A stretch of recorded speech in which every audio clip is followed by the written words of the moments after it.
Hello and welcome back to another episode of Getting to Know You. I am delighted to be joined by Dr. Michele Ramien.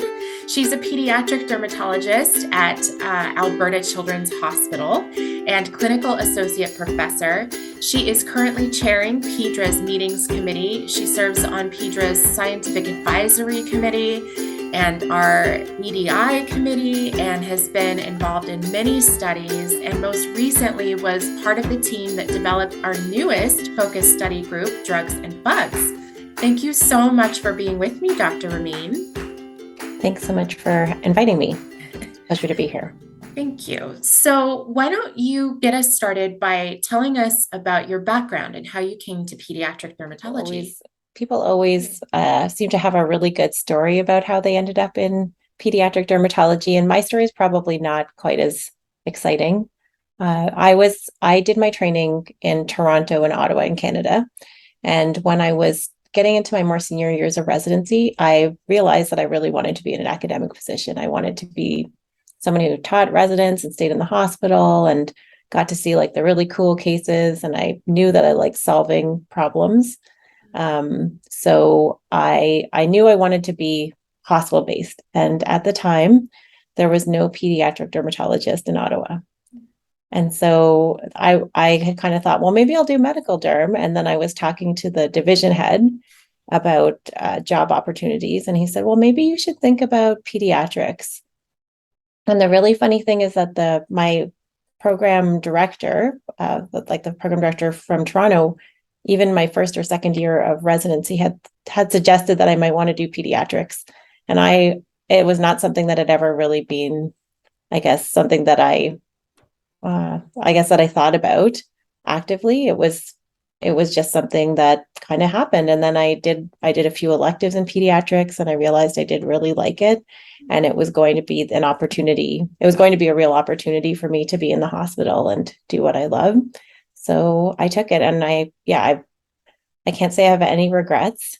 I think we have the most interesting patients, the best cases, and I love going to work every day. So I'm very, very grateful to that there was a clinical need for a hospital-based pediatric dermatologist in Ottawa around circa 2013-14.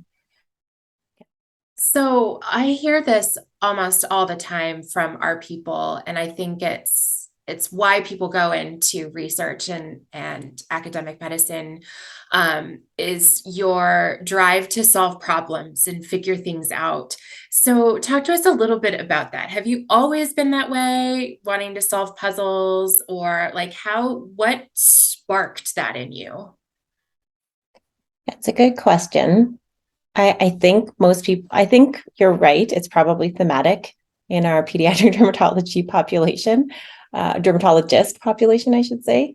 But I really think it was something, it was residency and really gaining a thorough knowledge base, I guess, and an expertise and fellowship that made me feel like I might actually be able to solve the problems. Because I think before I might have like conceived of solving problems, but not thought that it was possible.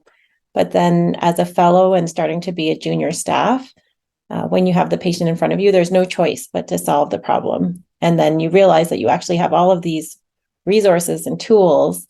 And if you have the right mindset, I think you can kind of tackle many different problems with a strategic approach and come out with a good solution for the patient. And that is probably the most satisfying part of it. So that's sort of a nice segue into drugs and bugs. I want to talk about how that group came into being. Can you tell us more about it? I guess it really all started with like the first couple of PeDRA conferences that I came to. I was interested in SJS and TEN, Stephen Johnson syndrome and TEN, toxic epidermal necrolysis in children. And I think there were other people who were interested a little bit as well, but I proposed a couple of projects. The amazing thing about PeDRA is that you get into this forum where people who wrote the textbooks, like people who are legends in pediatric dermatology are sitting in the room with you and they're like, yes, that's actually a really good idea and we should do that and then we should make it better. Like we should take that idea and we should make it better.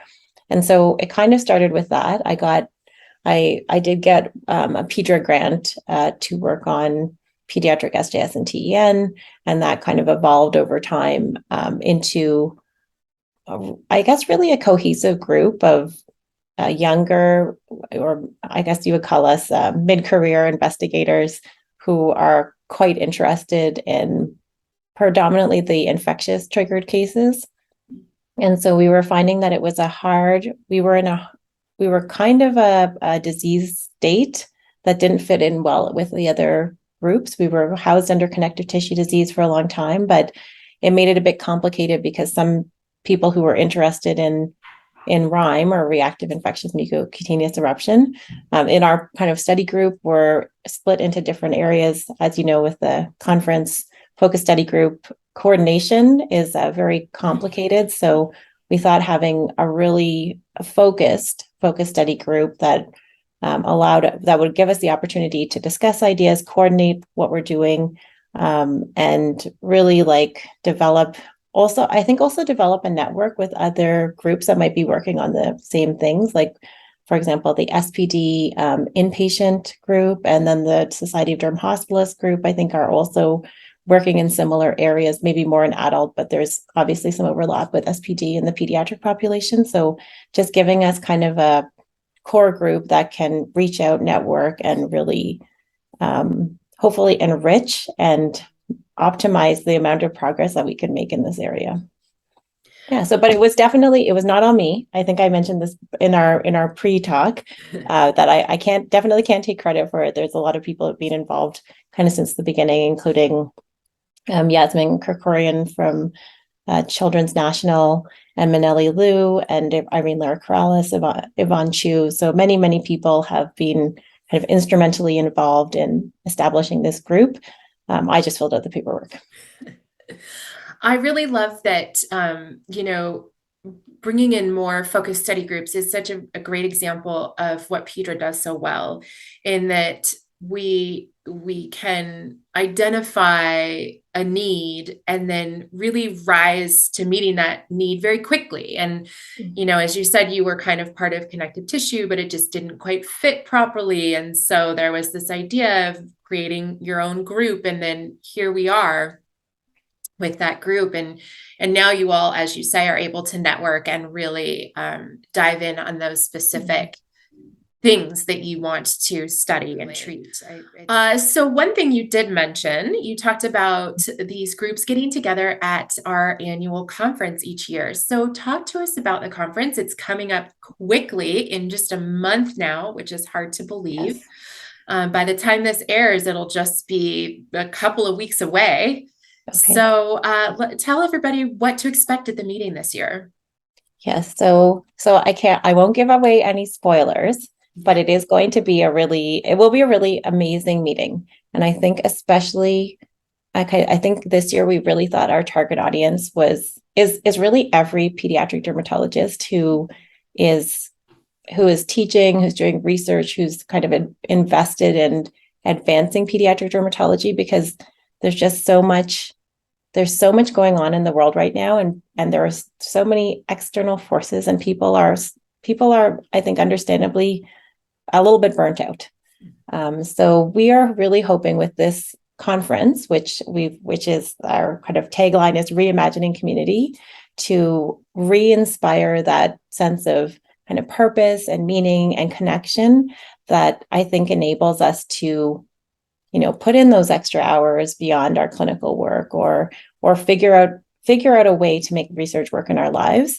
But I think ultimately it's because you have that sense of purpose that you actually really want to do it, because if you didn't, it would be much easier not to. We have really great speakers this year. Great things for, I think, like a kind of a holistic approach to research. So we have Melissa Marshall, who was amazing and has been at our meeting in the past, who's going to talk about introducing ourselves to our community. So she really does a lot about communication and presentations, and her talks in the past have, I think they really revolutionized the PeDRA meeting the last time that they came. Like people completely changed their slide sets, and we had these really impactful, meaningful presentations. We also have two quite prolific people who are going to talk about meaning and purpose. One in a more kind of didactic and strategic ways, and that's Vic Strecker from the University of Michigan. And he has written a lot about finding purpose in life and how this can help you to kind of focus in on what you really want to do and eliminate the noise. And the other person who will be speaking to us, actually our keynote speaker, is David Feigenbaum, who people might already know about because he's famous. He's in the news a lot, and he has done amazing work with Castleman Disease Collaborative Network. But he actually, like, not to give the whole story away, but had Castleman disease himself and figured out through thinking about mechanisms of disease, he found his own cure. So he will talk to us about kind of what drives inquiry and how you can use either personal or I guess like more like of a collective drive to really sustain your work and sustain your purpose. Because at the time that he found his cure, he was in ICU, like he was in the final stages of Castleman's disease and had a very poor prognosis. So I think his story will be really inspiring for people too. And we don't mean to suggest that people need to have some kind of, life or death experience to find purpose in their lives, but I hope that the meeting will be really inspiring and help people to really reconnect with their inner drive and their inner passion so that they can feel really good about everything that they're doing. This year we have grant writing, the clinical trials toolbox, and addressing health disparities through research, which is kind of an EDI focused workshop. So I think lots of good opportunities. The only thing is there's 3 streams for skill building workshops, so you can only be in one at a time. So you have to choose. The only ick about how great our skill building workshops are.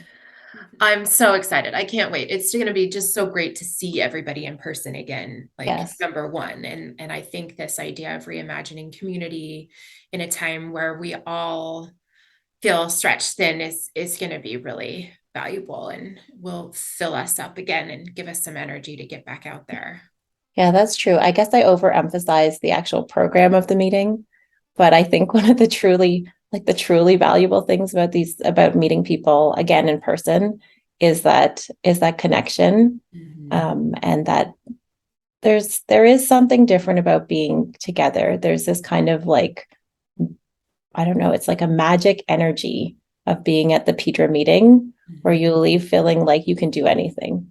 And then you have to write it all down so that you have specific goals that can be carried out over time and not in the 24 to 48 hours after you leave the PeDRA meeting. Yes, but exactly. It's just always such a great, I don't know, it's a great way to refresh the energy and really re-energize yourself about, I mean, for myself anyways, I can't speak for other people, but I've always found it a really great way to get my projects jump started again. Yeah, I guess the last thing to highlight about the meeting, which I have not done yet, because there's just too many good things. That's the problem. I can't fit it all into one big long running sentence. But there's going to be a lot of I guess a lot of networking with NIH or a lot of integrated work with NIH. So we have one of our plenary sessions is with the NIH and kind of describes, I think, intramural and extramural research. And then we will also have Lindsay Criswell from NIAMS, who will be coming for our special breakfast on Saturday morning. So I think there will be that kind of traditional, informational didactic component to PeDRA in the plenary sessions, but also I think a softer element than we've taken before with this focus on kind of a personal growth approach to redefining what drives us and what brings us to be in PeDRA, I think. So as we come to a close, what advice would you share with younger investigators or trainees or people who maybe haven't found PeDRA yet? Well, I hope everyone finds PeDRA because in some ways, I feel like I'm a mini PeDRA miracle. I trained in a Canadian program. I didn't know any of the residents or staff, like I didn't know any dermatologists from the US. I came to the first PeDRA meeting and I didn't know anyone. And I walked up to a poster about juvenile dermatomyositis, and I met Yvonne Chu. And then we kind of worked together on a project that didn't ultimately go the direction we thought it would, but it kind of Yvonne was probably my first connection in PeDRA. And then I think I came, as I mentioned earlier, I came and I proposed a project the next year at PeDRA, and people bought in to my idea. And I also got financial support from PeDRA and SPD to do research. And I think if you'd asked me the first time I came to PeDRA, when I was, standing at the back of the room, looking at where I was going to sit and thinking that I know no one, that someday I would be helping to chair a meeting, and that I would know so many people in PeDRA, and that I would have an opportunity to lead a focus study group like that, to me, really just shows you that anything is possible in PeDRA, and that this is just one of the most amazing communities that I have ever been part of, because really people treat you with value at kind of all the time. And I think that is what's really unique about PeDRA. Like I remember at some point I had a drink with, Alona Frieden and Larry Eichenfeld, and they were so nice. They were chatting to me about my project, and it's just this sharing of knowledge, sharing of experience, and a willingness to support young people who may not have all the credentials behind them, or have gone to like a really renowned pediatric dermatology training program. I still had all this. I feel that I was still given all the same opportunities as everyone else. And so I think it's that culture of giving everyone a chance that's really special about PeDRA. And that's why I hope that every trainee takes full advantage of the opportunity to be a PeDRA member for free. Trainees are free, and then it's a reduced price for the first couple of years, and that other people take the opportunity to try and solve problems with PeDRA support, because you'd be really surprised at what you can do. I absolutely love that, Dr. Ramien, the statement that everybody in PeDRA treats you as though you have value. And that resonates so dramatically with me too. I feel that way all the time in the work I do and the interactions I have. And I just feel so fortunate to be a part of this community, and that in my small little way. And I'm so thankful for all of the hard work that all of you are doing, and, really, really achieving our mission. It's not just a mission statement. There are people actually behind that mission statement who are making it happen. I don't have very much to add to that, but I think it's a feeling that most people who are in PeDRA, I think, share. I agree. This sense of, I don't know, it kind of feels like in some ways it kind of feels like home when you're doing research. Like, these are your people, even though you might be like me, like in a place where there's nobody else. I guess that's the other thing about COVID, is that we're all just much more connected now with technology. But then these meetings are an opportunity to get together and see everyone in person, and just really be around people who think the same way you do, have the same kind of purpose, and I guess the same motivations, and just to know that people will understand. Thank you so much for joining me, Dr. Ramien. It has been lovely getting to know you. Thanks so much for having me again. Bye. A very special thank you to Dr. Michele Ramien for being here. Be sure to hop on over to www.pedraresearch.org to register for our annual conference, November 3rd through 5th. And for other PeDRA activities and interviews, be sure to follow us on our social media channels. You can find us on Twitter at PeDRA Research, Facebook also at PeDRA Research, and our YouTube channel, the Pediatric Dermatology Research Alliance. Thanks so much for watching. Tune in next month.